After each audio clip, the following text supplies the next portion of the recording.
انشاءاللہ ہم سورہ طٰہٰ کی آیت نمبر 105 سے لے کر 9 تک کا ترجمہ تفسیر پڑھنے سننے کی سعادت حاصل کریں گے۔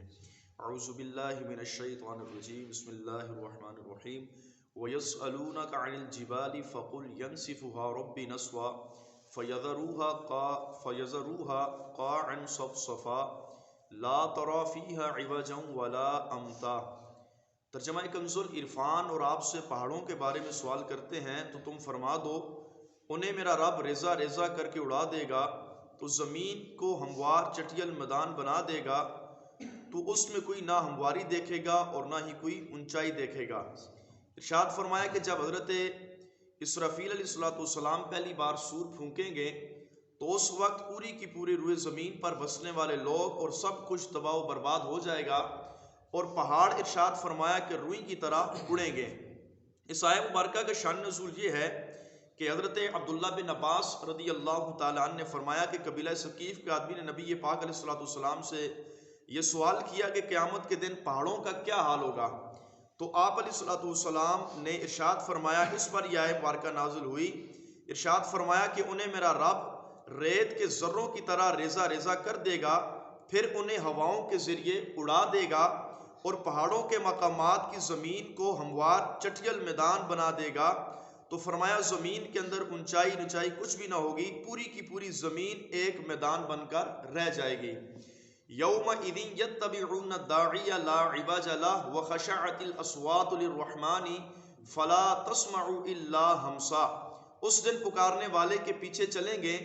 لوگوں کی طرف سے اس داعی کے لیے ادھر ادھر ہونا نہ ہوگا، اور سب آوازیں رحمان کے حضور پست ہو کر رہ جائیں گی، تو ہلکی سی آواز کے سوا کچھ بھی نہ سنے گا۔ ارشاد فرمایا جب حضرت اسرافیل علیہ السلام دوسری بار سور پھونکیں گے تو جس کی وجہ سے تمام کے تمام لوگ زندہ ہو جائیں گے،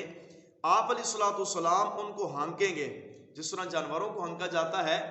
اس طرح لوگوں کو ہانکیں گے اور پکاریں گے کہ اے لوگوں اپنے رب کے حضور اپنا حساب و کتاب دینے کے لیے تیار ہو جاؤ۔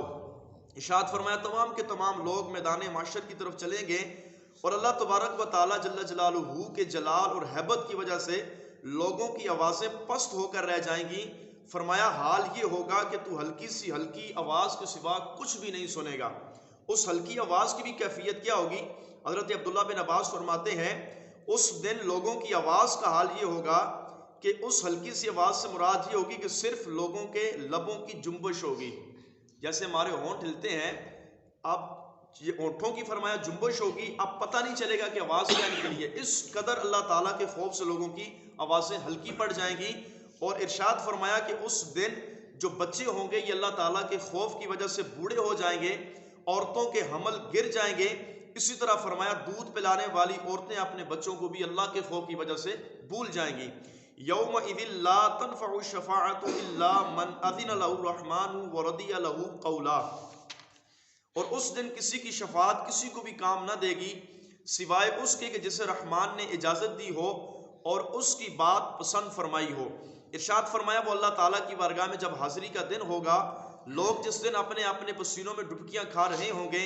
اللہ کے خوف کے سبب سے لوگوں کی آوازیں نکلنا بند ہو جائیں گی۔ ارشاد فرمایا کہ اس دن کوئی بھی کسی کی شفاعت نہیں کرے گا،